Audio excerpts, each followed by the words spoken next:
Hello, everyone. My name is Timothy Amaral, and I'm a teacher, trainer, and peer counselor from Salinas, California.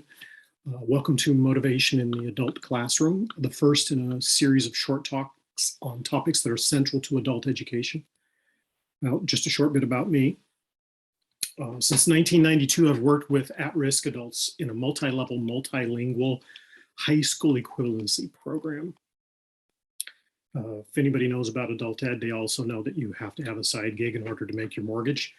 So in addition to my experience as a classroom teacher, I also spent 32 years as a martial arts instructor and 10 years as the communications director for the Breakthrough Men's Community, a peer counseling group dedicated to healing, recovery, and support. It is this unique combination of experiences that has given me insight into what it takes to teach from a place of hope, and what it means for that hope to become contagious, practical, and productive. As a trainer, my area of specialization is in the teaching and application of social emotional principles for adults in the classroom, in the workplace, and at home. I'm committed to spreading the word about SEL for adults because every day as a teacher, I learn from my beautiful, beautiful students what it takes to move from stories of failure and shame and isolation to stories of connectedness and bravery and success. I see them arrive with labels based on diagnoses, disorders, and extremely harsh circumstances. And I see them leave being called college graduates, biophysicists, chemists, artists, teachers, my own substitute teachers, in fact, good neighbors, and really, really great parents whose own children then go on to college. Those stories and those experiences are what inform every element of the ideas that I will share with you today. So our first video in this series is about one of the most challenging elements of education in general, but in particular in adult education, motivation. There are two categories of human motivation: approach motivation and avoidance motivation. Approach motivation is what compels us when we expect a reward or a positive outcome that our needs will be met. Avoidance motivation, on the other hand, is what drives us when we sense a threat that is believed to be too large. And it is important to know that avoidance motivation can regularly overpower approach motivation, even when the threat is not real. And it tends to stay in memory for a very long time. In other words, something that threatens me can be more compelling than something that supports my thriving, and it can push me long after the initiating event has passed. At a basic level, it's about surviving versus thriving. In the adult ed class, we will see this play out in choices that are all about minimizing exposure and vulnerability.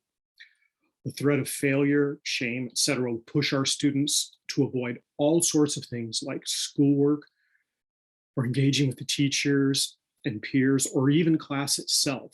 Many of our students will isolate, evade, perseverate, or act out as a way to avoid the uncomfortable feelings that are prompted by vulnerability and potential threat. So notice, this is about a belief and a feeling, not necessarily the reality of the work or anyone's actions in the classroom community. The problem with the choosing of short-term relief is that it often causes long-term problems, as those of us who work in the field will know. As I counsel my students, one day of skipping class during a hard math lesson cycle, short-term relief, is generally equivalent to an extra week of studying to catch up in time to graduate, the created long-term problem.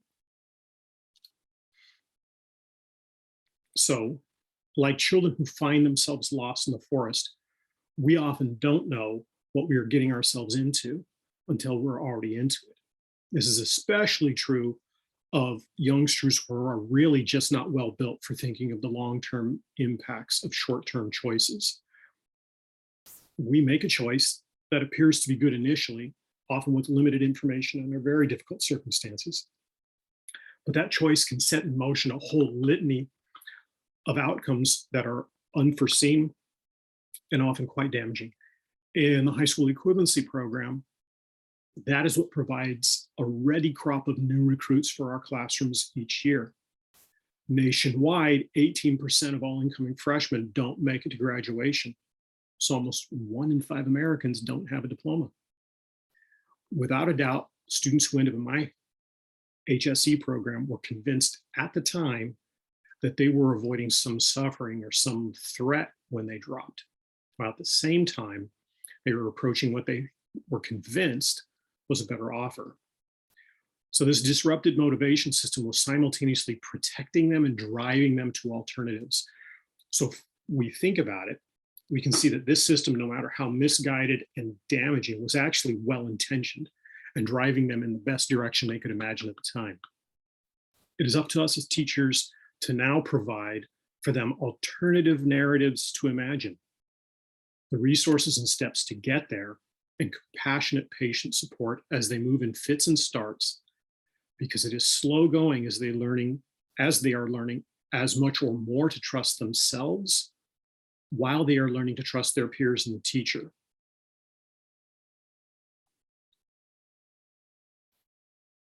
So this survey data that you see on the screen is based on 10 questions from the California Surgeon General's Clinical Advisory Committee questionnaire for adults about adverse childhood experiences, or ACEs. Those 10 questions are asking if a person ever had to deal with abuse, neglect, abandonment, mental illness, etc., in their home as a child. ACEs are linked to 7 out of 10 major diseases and a 20-year difference in life expectancy. And as you can see on the screen, it's also linked to educational outcomes. In the high school proficiency GED and high school diploma classrooms, the numbers are what you see on the screen, almost a perfect inverse to the general population. And this background is the source of the disrupted motivation systems that our students bring to the room. It's all about avoiding, and it's not really about approach motivation, because threat, projected or real, often overrides reward. I'll say it again, what puts the vast majority of people in the high school equivalency classroom is the after effect of trauma, not the difficulty of the work. What passes for ADHD is often the fact that folks can't bear to live in their own bodies. So paying attention in school or anywhere else is a real challenge. If we look at the screen, you can see that there's almost a perfect inverse. National average for ACEs runs over 70% at the 0 to 3 rate. That means most people in the United States experience 0 to 3 ACEs in their lifetime, whereas less than 30% experience more than 0 to 3. The reverse is true for the high school equivalency programs. My folks generally experience 7 out of 10 ACEs on the list. And only 30%, actually less than 30% of my class, experiences 0 to 3 in their lifetime. So it is a uniquely challenging environment in which to do this work, and to have traditional expectations about motivation, that would be an irrational idea on our part as educators. So fear and avoidance motivation dominate for chronically rejected, emotionally abused, or neglected children. At the same time, they are driven by social feedback than others. So positive connection becomes the antidote to this set of circumstances. Imagine yourself walking into this room and figuring out where to sit so that you can focus on your lessons. Would any of you choose your chair based on the lesson itself, or would you choose your chair based on the social cues you're reading from the people who are already there? Now put yourself in the shoes of someone who may not have had the best experience in school in the past, and think about it from their viewpoint. Where would they sit in a room like this? So you can see how important connection becomes. It is the antidote to disrupted motivation systems. This quote's from the Greater Good Institute in Berkeley. Paraphrased: when students see their school as a kind place, they are more interested and motivated to learn. Since our students are often dealing with complex and conflicting motives, it's really important to make sure that we build a classroom environment where reward outweighs threat. And by far, the most significant reward that we can provide is connection. It is the equivalent of a biological reset button for the motivation system. Connection, in my opinion, is actually a stronger motivator than material rewards. Think about it. If we don't have food, it doesn't mean we don't have love. And if we don't have safety, it doesn't mean we don't have love.